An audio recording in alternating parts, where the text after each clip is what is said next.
Un Bien, gusto, muy, muy bien, bien, contentos. gracias. Recién te preguntaba cómo se acercan ustedes a la discapacidad y a partir de ahí, bueno, cómo han trabajado por el país y demás. Claro, en realidad hace 24 años, de casualidad, nos acercamos a la discapacidad. De ahí empezamos como colegas a trabajar juntos en capacitaciones, en investigación. Y bueno, nos fue llevando un poco también el crecimiento del campo de la discapacidad, la demanda que fue aumentando a partir de los involucramientos de familias, personas con discapacidad, de los gobiernos que empezaron a interesarse en la temática de hace 25 años a esta parte. Y bueno, la convención también marcó un antes y un después en la historia de la discapacidad de nuestro país. Vos recién te alcancé a escuchar que hablaste también de los cambios, ¿no? De 30 años para atrás era muy poco lo que se hacía, es que realmente hay un avance. Igualmente se deben encontrar estas charlas con muchos claros, con muchos grises, con muchos brillos también, ¿no? Sin duda es así, pero aparte no nos sorprende, porque la inclusión es un montón de procesos. Entonces, nunca es al 100%, siempre hay algo que refinar, siempre hay alguien que plantea una diversidad que no habíamos pensado, y aparte se va corriendo el arco. Realmente hace 30 años lo novedoso era que en la ciudad de Buenos Aires se aceptaba a los chicos con discapacidad en el jardín. Hoy estamos pensando y una mamá reclamaba cómo hacemos para que los acepten en la universidad. Claro. En 30 años. Lo de jardín está bastante garantizado en todo el país, lo del primario está bastante bien, pero todavía hay que ajustar muchísimo, el secundario todavía no, el arco de la universidad para los intelectuales está complicado. Para otros, con discapacidad motriz y con ceguera, hay muchos estudiantes universitarios. ¿Cuáles son las dudas y las certezas que aparecen como común denominador en cada una de las charlas que van por el país? Cuando está este ida y vuelta con la gente. Bueno, a ver, las dudas es por qué sigue apareciendo algo tan básico como es la necesidad de incluirlos en una escuela o en un aula común, siguen apareciendo tantas resistencias, como que nos genera mucha duda de por qué se sigue produciendo esa resistencia cuando hay tanto trabajo y tanto camino ya recorrido. Las certezas es que es un derecho y que luchamos para que esos derechos que ya están garantizados se cumplan. Entonces tenemos la certeza de que el derecho está. Ahora que hay distintos grados de cumplimiento, seguro, y que es un poco lo que genera las dudas, y también la certeza de que hay cambios que se inician que no van a volver para atrás rotundamente, que puede haber avances y retrocesos en la inclusión en la comunidad, en la inclusión dentro de las escuelas, en la socialización que tienen los pibes y pibas en grupos de chicos y chicas que no tienen una discapacidad. Puede haber avances y retrocesos, pero ya es un camino de ida, ¿no? Qué poco hablamos de discapacidad, ¿no? Recién te escuchaba respecto de la capacitación de los políticos en eso, ¿no? Que van por la vida sin, supuestamente sabiendo sobre determinados temas, pero obviamente si no se manejan con asesores es complicado que lo manejen el tema, ¿no? Y bueno, la última vez que escuchamos hablar de discapacidad, digamos, en los candidatos, cuando Milei dijo mogólico, y ahí todos empezaron a hablar de discapacidad, la mal utilización del término y todo lo demás. Pero nadie habla del tema. No, y aparte se habla muy superficialmente, porque lo que menos importa de la discapacidad son los nombres. Eso es una cosa realmente del siglo pasado. Es el caballito de batalla de las asociaciones de síndrome de Down, pero el punto no está ahí. O no solo ahí. O no solo ahí. Claro. Hoy decía uno de los participantes, a mí me tratan como un nene, nadie le dice mogólico a él, nadie le dice Asperger como un insulto, Claro. pero lo tratan, lo excluyen igual. Ese es el problema, la práctica, no el nombre. Y la discapacidad es un producto del encuentro de las capacidades y las limitaciones de la persona con las capacidades y las limitaciones de sus contextos, de sus comunidades, de sus familias.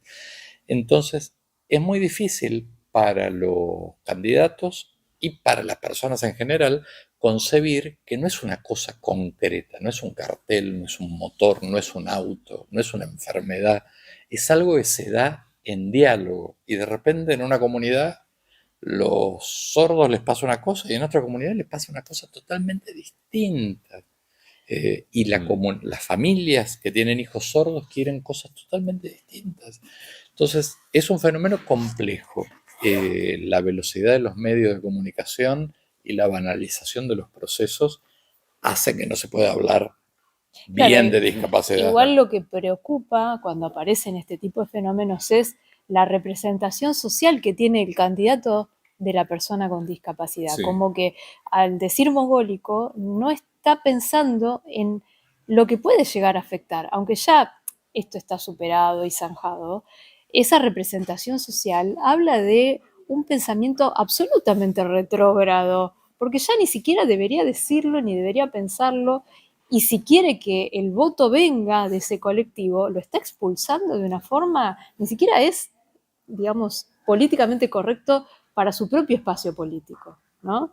Está expulsando votantes con discapacidad, colectivos de personas con discapacidad, y si tiene esa representación social, ¿cómo va a ser digno como mandatario para hacer cumplir los derechos de las personas con discapacidad? ¿Qué dignidad le supone a la persona con discapacidad? ¿Qué respeto le supone? Eso es lo que hace ruido en realidad. No en sí el acto de la palabra, sino todo lo que está detrás, ¿no? Todo lo que se lleva puesto. Entre tantas estadísticas que hay, que vos invitaste a la Sí. gente que las recorran Sí, también y que las sí. investiguen, este famoso 4% del cupo laboral que no se cumple, ¿no? Y otros que sí. Exacto. Qué deuda esa, ¿eh? Sí, es una deuda porque, bueno, el campo del trabajo, el ámbito del trabajo es una deuda en el mundo para las personas con discapacidades.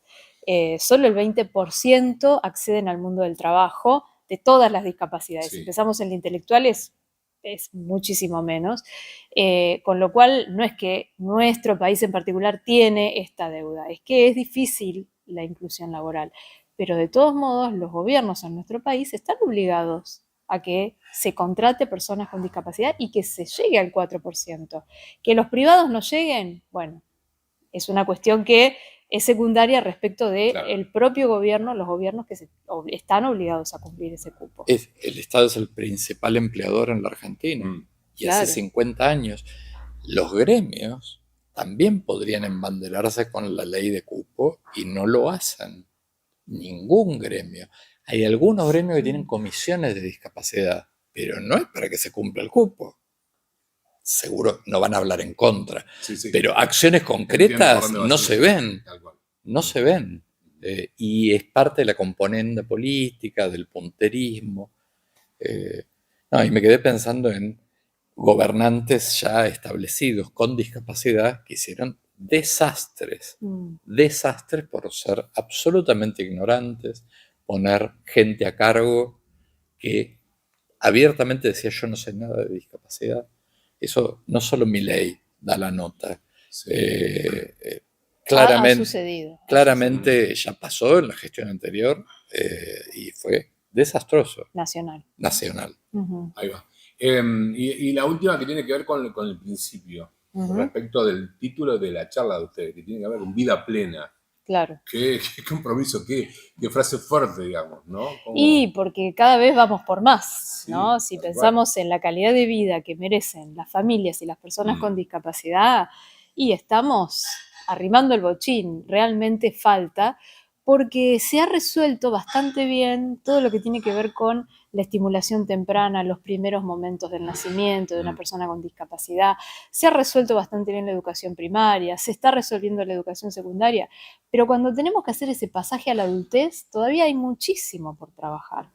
Y se trabaja desde estos niveles tempranos de la vida, ¿no? Entonces hoy tenemos adultos, jóvenes, que todavía no encuentran su lugar en la comunidad, y eso es lo que hay que trabajar con muchas herramientas y acompañar mucho a las familias y acompañar a la comunidad para que abra la puerta. De hecho, esta es una acción tendiente a generar esa plenitud de la vida que tiene nada menos que ver que con el trabajo, tiene que ver con la pertenencia, de sentirse un ciudadano de su comunidad y ser aceptado por sus pares, ¿no? Y la autodeterminación, Claro. que es ser dueño de la propia vida.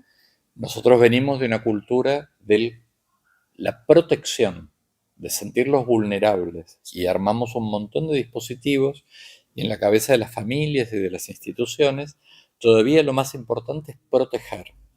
Y lo importante es que les pasen cosas, las mismas cosas. Y claro que les van a pasar cosas malas, porque a todos nos pasan cosas malas también, junto con las buenas. Claro, para eso tenés que brindarles espacios y tenés que darle la libertad de elegir, porque si no, Y seguimos sí, protegiendo. y sí, y Claro. a veces te va a salir mal el partido y te van a estafar y vas a perder cosas y te vas a equivocar y vas a tener frustraciones amorosas. Sí, le va a pasar lo mismo. Claro. Pero si no, no se aprende a vivir. Y creo que esa es la deuda que tenemos con los jóvenes y adultos con discapacidades, sobre todo intelectuales. Ujú. Ahí va. Para los que no pudieron llenar este espacio, ¿cómo se pueden acercar a ustedes a través justamente de... Vos tiraste recién una línea de contacto, un correo, Sí, para que se saquen dudas y demás. www.itineris.org.ar es nuestra página, ahí tienen todas las acciones de la fundación. Nos pueden seguir en Facebook y en Instagram, que es una buena forma de estar al tanto y no cuesta nada. Hay artículos también que pueden bajar gratis en la página de la fundación y leer todo lo que quieran, y si no, nos piden y nosotros también podemos hacerles llegar información. Si quieren comprar los libros de la fundación, están a la venta por las plataformas de Mercado Libre, y si no los quieren comprar, nos los piden, se los mandamos en PDF también, porque lo que queremos es transformar. Claro. Un placer, ¿eh? Bueno, Gracias. muchas gracias.